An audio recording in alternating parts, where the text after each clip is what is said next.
kita memulai ibadah kita pada sore hari ini, mari kita bersatu dalam doa.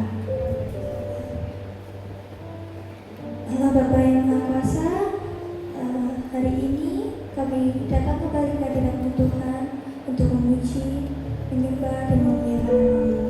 Tolong memberkati kami semua Tuhan, sepanjang ibadah kami dari awal, pertengahan hingga akhir. Engkau berkati kami semua Tuhan, agar kami pulang dari sini dapat menerima berkat yang lain daripada-Mu.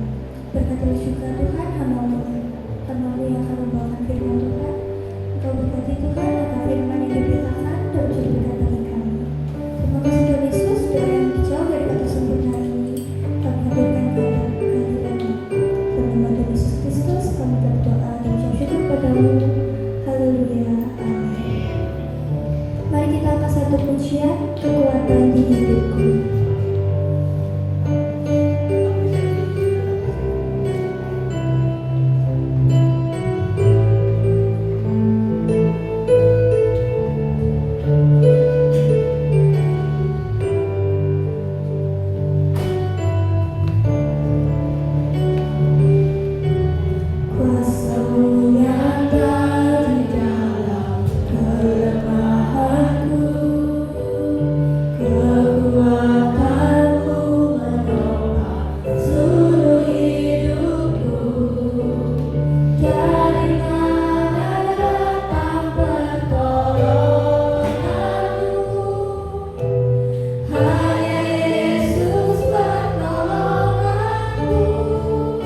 Bapa, ibadah ini dari awal tengah sampai akhir kami alaskan hanya di dalam satu nama, Tuhan kami, Yesus Kristus. Haleluya.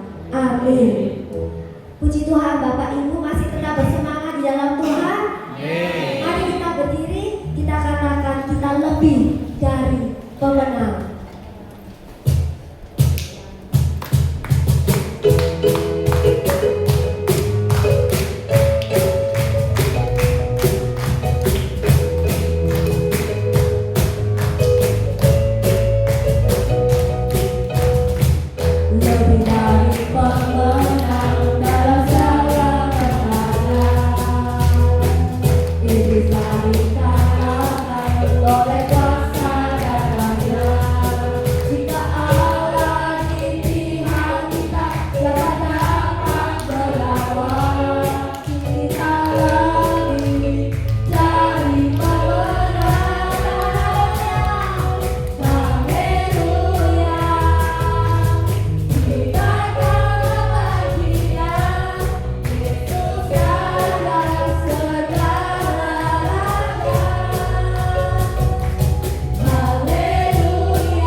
Silakan duduk Bapak Ibu yang dikasih Tuhan Yesus.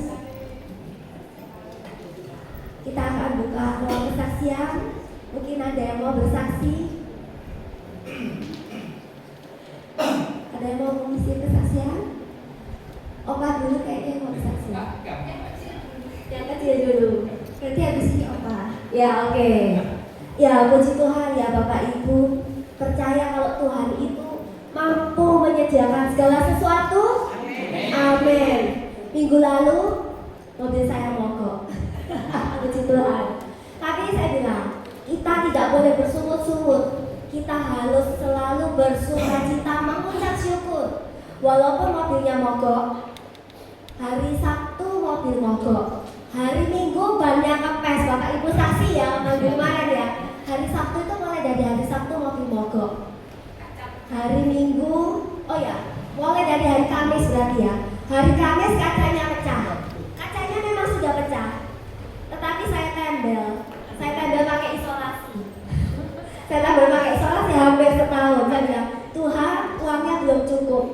Saya tembel dulu pakai isolasi ya Tuhan. Yang penting masih bisa buat antar jemput jemaat. Mobil itu ditempel. Hari Kamis itu tiba-tiba kacanya itu pecah. Bukan pecah ya, sudah pecah. Protol ya, dia pecahan yang besar itu protol jatuh ke bawah saat saya sedang perjalanan di tengah jalan. Saya bilang, ya Tuhan, gak apa-apa.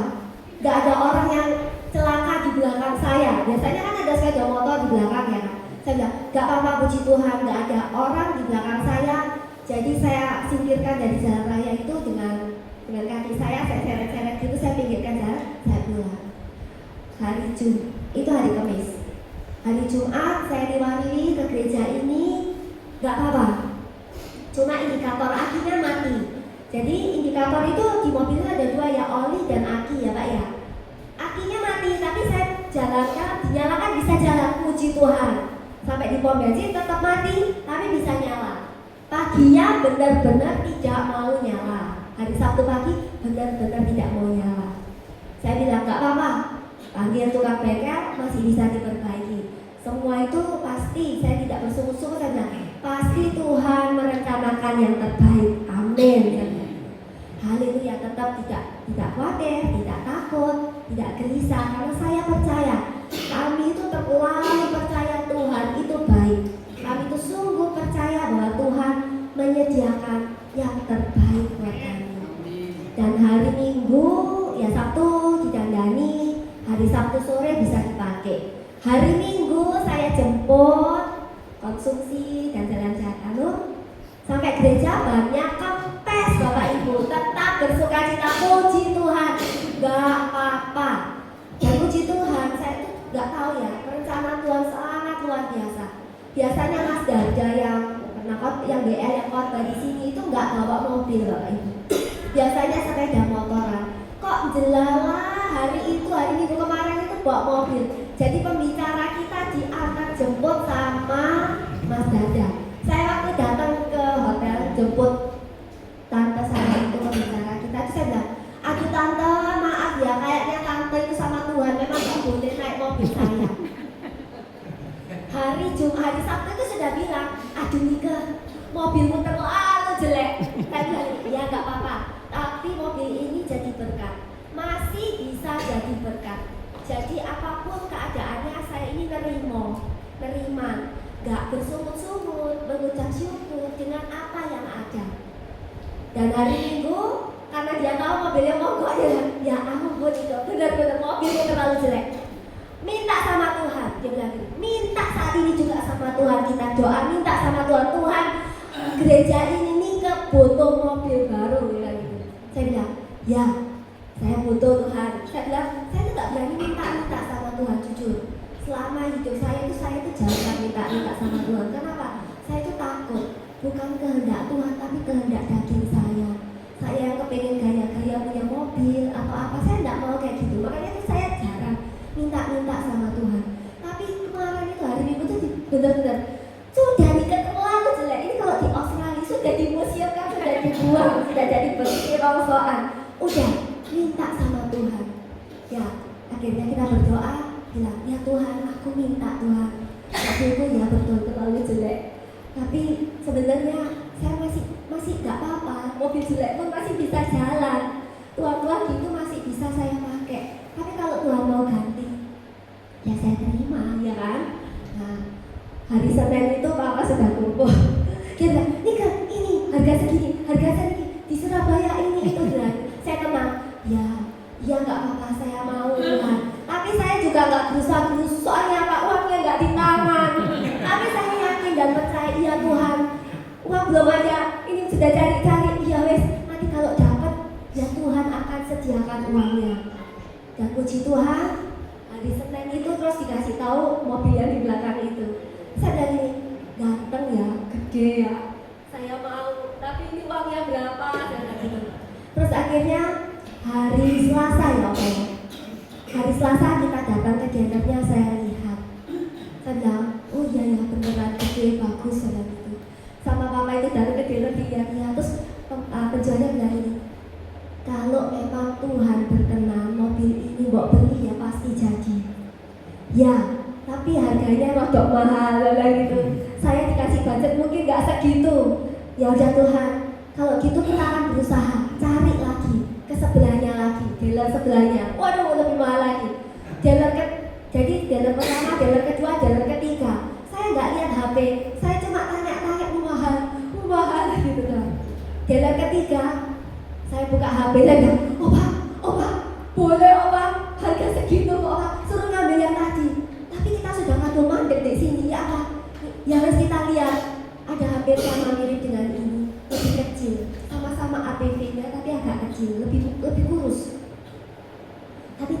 lebih lama. Terus agak keropos karena lebih lama. Warnanya putih kayak punya Kak Jeffrey. Jadi, aduh, apa ini Tuhan bilang gitu. Terus tak foto, enggak nih Gem, yang itu aja.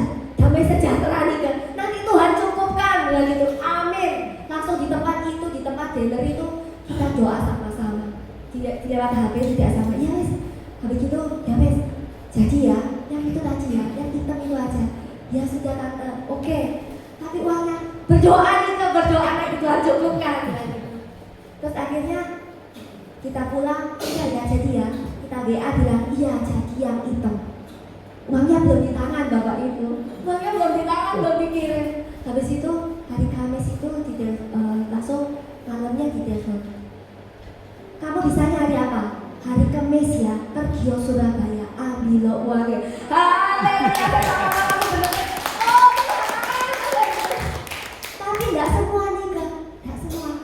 Dikasih sama Tuhan sepertiga dulu. Enggak apa-apa yang penting di DP dulu kan gitu. Udah, kita pergi Surabaya hari Kamis itu. Kita bayar. Aduh Tuhan, saya sudah terdekat. Aduh Tuhan luar biasa baik. Habis itu hari Sabtu kemarin mobilnya jadi saya mogok lagi. Saya bilang, aduh Tuhan, hari Minggu besok saya gimana? Saya panggil tukang bengkel. Tolong Pak, tolong ya. Hari Minggu saya harus pakai Grab mobil ini buat angkut jemaat. Hari Sabtu itu belum balik, sampai sore saya deg-degan. Aduh besok jemput gimana ini Tuhan, saya bilang gitu. Tapi Tuhan baik. Malam itu saya ditelepon. Nih, ini dari Jakarta mau ngirimi uang. Rekeningmu mana? Wah Yesus, saya langsung deg-deg sama anak-anak. Ini uangnya mau dibayar? Iya, kita lunasi. Kamu mobilnya belum mau pegang? Belum. Soalnya kita baru bayar sepertiga. Dan kalau sih mau diganti oli gitu saya alasan seperti itu. Tapi dia enggak nih Kak, kayak gitu kan besoknya apa? Ya enggak tahu, pokoknya besok ini dipikir besok. Ya. Terus gitu akhirnya apa? Sore itu enggak sampai 10 menit ya. Uangnya ditransfer saya langsung berbeda sama Lisa. Tuhan, Tuhan Yesus ini baik luar biasa saya bilang gitu. Saya langsung telepon orangnya yang didengerin. Bu, itu uangnya sudah ditransfer. Saya mau bayar lunas sampai semua. Oh iya, puji Tuhan. Lalu gimana? Ya, hari Minggu apa bisa dipakai? Bilang gitu. Gak apa, sebenarnya jalannya tutup hari Minggu. Tapi Tuhan luar biasa diaturkan. Dikirim sama bapaknya itu tadi siang. Saya bilang, aduh pagi saya gak bisa ambil. Ya apa ini ngatur jadwalnya? Kok juga pelayanan? Saya bilang gitu, ya apa ini Tuhan? Ternyata sama bapaknya saya itu jam 10 lewat, telepon jam 11 itu. Bu, apa saya antar ke rumah? Ya, boleh Pak. Kalau nggak merepotkan, puji Tuhan, saya bilang gitu. Dan mobil itu diantar, jadi puji Tuhan, Tuhan itu luar biasa. Saya punya perencanaan, tapi Tuhan merencanakan jauh lebih baik daripada yang saya pikirkan. Tuhan menyediakan jauh lebih dari apa yang kita butuhkan. Bapak-bapak di dunia mungkin memberikan apa adanya, tetapi Tuhan memberikan yang terbaik. Itu bisa dipakai buat antar jemput, orangnya bisa muat lebih banyak. Saya juga tadi berdek berangkat dari rumah kerja, saya mobilnya kurus karena mobilnya gemuk gede. Tapi puji Tuhan, semuanya berjalan baik. Itu semua karena penyertaan Tuhan. Bukan saya, bukan tante saya, bukan orang-orang di sini, tapi benar-benar karena Tuhan Yesus. Semua karena kebaikan dari Tuhan Yesus. Amin.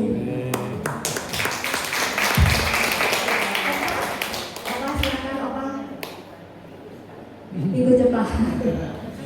Puji Tuhan, minggu depan kita tadi Opa. Ada lagi yang mau kesaksian Bapak Ibu?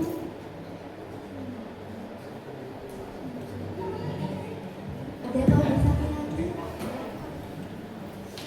Rafael kayaknya yang mau bersaksi setelah. Ayo Rafael, mamanya yang mau bersaksi. Wina bersaksi itu ngomong di sini jemaatnya masih sedikit, harus berani bersaksi. Nanti kalau di luar, bagaimana Anda bersaksi? Ayo, minggu depan rumah. Oke?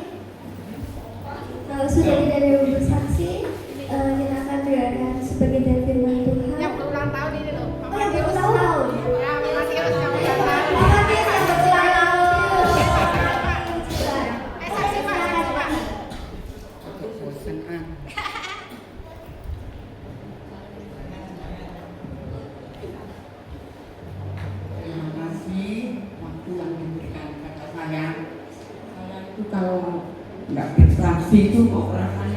ganjel gitu ya. Soalnya kan tidak punya angan-angan nanti di sana saya bersaksi harus itu kan kemarin itu di rumah saya itu ada persekutuan kampung gitu loh, namanya Perwa Kristi ya, Wiriran sama Bromo. Biasanya itu orangnya itu cuma 15, 20 paling banyak ya, tapi puji Tuhan kemarin itu orangnya 30 lebih. Itu saya kan dulu itu bapaknya pendiri persekutuan itu, tapi kan sekarang yang pendiri semua itu sudah almarhum. Jadi saya bangkit lagi, terus baru bangkit, terus gitu itu berhenti berapa bulan gitu loh. Terus sama saya, sama ketuanya saya tegur, ayo wes di rumah saya saja, nanti saya yang mengawali. Oh iya wes Bu Witono yang mengawali ya, kalau nggak gitu nanti berhenti lagi. Jadi saya ngomong, jangan ngomong apa itu rumah kecil dan sebagainya, jangan. Rumah kecil jelek itu Tuhan masih dipakai terus. Jadi saya itu kemarin itu jangan ngomongkan konsumsi ya, kalau konsumsi itu orang mesti minder, kasih apa, hal itu ada yang dikasih kue, apa itu terserah. Kita kan nggak cari konsumsi, cari firman Tuhan. Jadi kebetulan kemarin tadi malam itu saya bikin rawon itu persekutuan belum mulai, tetangga saya itu sudah saya bagi-bagi gitu loh. Ternyata kok orangnya kok banyak ya, puji Tuhan. Soalnya kalau di Butono ini mesti banyak orangnya. Nah saya itu kalau nggak saya kasih makan kok kayak punya hutang gitu loh sama Tuhan. Jadi enak nggak enak kasih makan gitu, nanti kan ada bakatnya. Itu aja. Kalau itu menurut saya karena saya lihat rambutnya juga baru dengan saya. Ya kan? Saya lihat aduh ibu gembala rambutnya juga baru sama dengan saya. Saya katanya bukan nama tuh selebornya baru. Ya terima kasih puji Tuhan. Itu aja kesaksian saya, terima kasih. Amin. Tuhan mencukupkan segala sesuatu semua kebenaran Tuhan. Oke, jika tidak ada yang bersaksi lagi, mari kita mendengarkan sebagian dari firman Tuhan. Sebelum itu kita akan satu pujian kemenangan terjadi di sini.